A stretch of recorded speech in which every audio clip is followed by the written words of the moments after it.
I'll be talking about how to approach the math session on the SAT. And the key word here is approach. I won't be talking about any of the content. It's mostly stuff that you've learned in high school. And if you need to brush up on any topics, then look on Khan Academy or even review any of the topics. So I'll be moving on to general strategy. So the main idea here is that you're basically splitting the test into two modes: the sprint mode and marathon mode. The sprint mode it's not like the fastest that you can sprint. The idea is that you're moving relatively quickly through the problems. You're solving the problems using the quickest method. And you're skipping difficult problems. I put quotations around difficult because really what happens is that when you're looking at a problem with a fresh face, you sometimes might not get it at first. And then when you go into the marathon mode, where you're looking back on that question and you kind of understand it a bit better. And during this time, you're trying not to use the calculator. Usually the calculator really slows you down, even in the calculator section. The only times that a calculator is necessary is during the statistics and stuff like that. Another thing is starting by doing anything, whether it be simplifying and stuff like that. Just start the problem instead of waiting or looking dumbfounded. The marathon mode is a bit more relaxed. You get to check your answers and by using different methods. The idea behind this is that if you use 3 different methods, you're basically solving the problem 3 different ways, and you would have to make 3 different mistakes in order to get the problem wrong. So you're basically verifying your answers are correct. And here you can plug the answer in and use the calculator freely. This is pretty simple stuff. It's not weird. There's no secret bubbling strategy or stuff like that. This is pretty basic. I sprint for 10 minutes on the no calculator section and about 25 minutes on the calculator section. So about less than halfway. Let's look at it in practice. Here we have the sprint mode. You're doing all the problems. You skip number 4, but don't worry. And when you're in the marathon method, you go back to 4 and then you double check all your answers using different methods. So now on to the math session structure. It goes from easy to hard and then easy to hard again. And another thing is that you can split the questions into 2 different types, like System 1 questions and System 2 questions. This is actually copied over from this book called Thinking Fast and Slow, where the researchers in the book talk about 2 different types of problems, System 1 and System 2 problems. So System 1 problems are straightforward problems, whereas System 2 problems are more complex, and if you look at them at first, you might get the wrong answer. It takes you some time to actually look at the problem and understand what's going on. So System 1 problems are going to probably be more prevalent in the future SAT math sections. Right now, SAT math is getting easier, and I'll talk about this later. Another important thing to think about is the test or the questions as a dyad. It's really easy to check the problems or check the problems with answers, but it's kind of hard to find answers at first. And it's kind of like a P versus NP thing going on here. And now on to specific strategy. So that dyad idea can actually help with some of these specific strategies, but I'm going to talk about something different: shortcuts. And shortcuts are really prevalent on the SAT, and I think this is what makes the SAT a really good test. Because if you find these shortcuts, you're basically saving time and you're using ingenuity in the process. So if you were solving this problem regularly, you would probably solve for x and then solve for y and then figure out what x minus y is. But if you look at the problem in a different way, you'd actually realize that if you add up these 2 equations, you actually can divide it by 5 and then get the answer immediately, instead of going through all that work. You're saving yourself a bunch of time in the process too.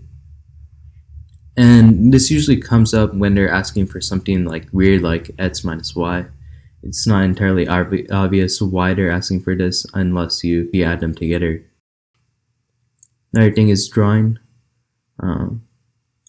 This is actually a trig identity where you're supposed to know that sine of x equals cosine 90 minus x. This 90 is a phase shift.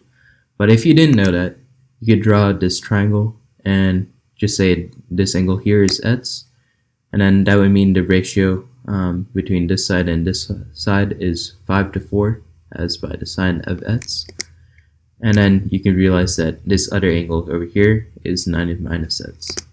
And then realize that cosine of 90 minus x, is 4 over 5. Here's a bit more obvious place of drawing the question. You're drawing two equations here, and then if you shade the regions according to the inequalities, you can realize that quadrant 4 doesn't have any solutions. So this can especially help on the geometry questions, especially with circles. If you use triangles, drawing triangles can especially help with solving these problems and understanding them. Now on to eliminating. So one thing to notice here is that most of the answers are very similar to each other. Notice how this part and this part are the same, and notice how this part and this part are the same. And then you can do it for the rest of the questions, rest of the answers, And if you're reading through the questions, you can find all the numbers and then find out what the variables mean. And then if you read into the problem, you can see that she would have to spend at least 30 minutes calling turkey. And the only part that fits into here is this green part of the answer. So you can immediately cross out these answers over here.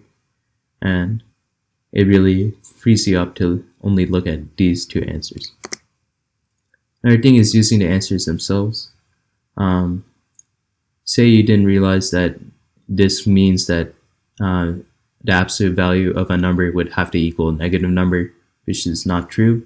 You could plug each of these answers in and then realize that none of these answers are equal to 0, so there's no such value of n. This is actually a calculus problem.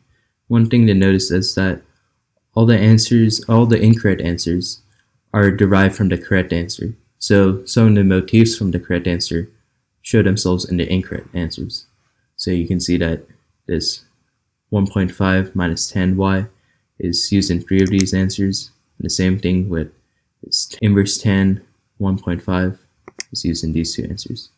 That means that C is probably the one which is correct. Another thing is using examples. On the SAT, there's often these abstract questions where it's not completely evident. Here you could just take the inverse and multiply it by 4, but you could actually set a to 2 and b to 1.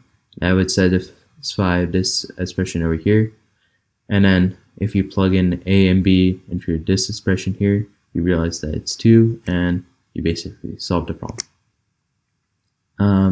It's a little bit more helpful on these like very abstract questions, like where a is negative and b is positive. Here you can set a to -1, which is a negative number, and b to 1, which is a positive number. Then evaluate it into here and then realize that it's 2. That means that it can be 1, it can be -1, it can be a number less than -1. It only stays true for this expression over here. Another thing is that you can plug in a variable, basically. This expression is asking for an equivalent expression. If we plug in x for this first expression, you realize that it's equal to -1/6, and then you plug in 0 to this expression and you realize that it's also equal to -1/6. So it's a good way of verifying your answers. Another thing is approximating. I talked about this earlier with not using the calculator. The calculator really slows you down, stuff like that, where you could really just think about the problem. So e to the x equals 1/2. That means that x would have to be a negative number, and it's about like -1 probably. So you know that the answer should be around -1.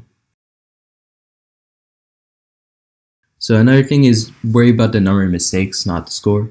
I talked about earlier that the SAT math section is getting easier. It's getting harder to discern students. So at this point, the curve may be different on each test. So the important thing is about to worry about the number of mistakes, not about the score at the end. Another thing is know the questions. There's so many ways you can write a standardized test. Another thing is knowing the answers. There's these answers are basically structured the same way, and if you can recognize that, it can make your process a little speedier. So to know the answer questions and answers, you would have to practice. So how do you practice? Here's some resources that I think are pretty good, or the top tier. And of course, the best thing is the official tests. These are directly from the College Board, the people who make the test. So these are going to be exactly like the SAT questions. Another thing is System100.io, and they have a schedule generator in there where for free, and you can basically figure out a practice time basically. Another thing is Dr. Rogers Math Neighborhood.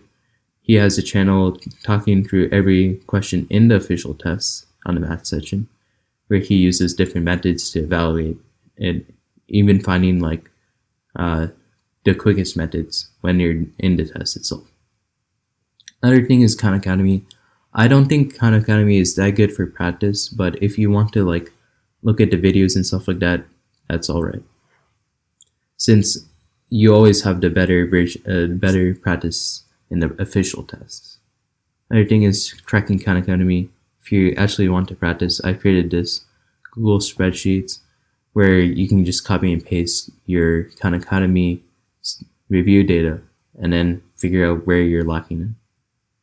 Another important resource is your library. And you might not realize this, but your library probably has books of these official tests that College Board puts out. And you can actually work these tests on pencil and paper, which can be especially good for preparing for the test. All right, I think that's it. Thank you. Goodbye.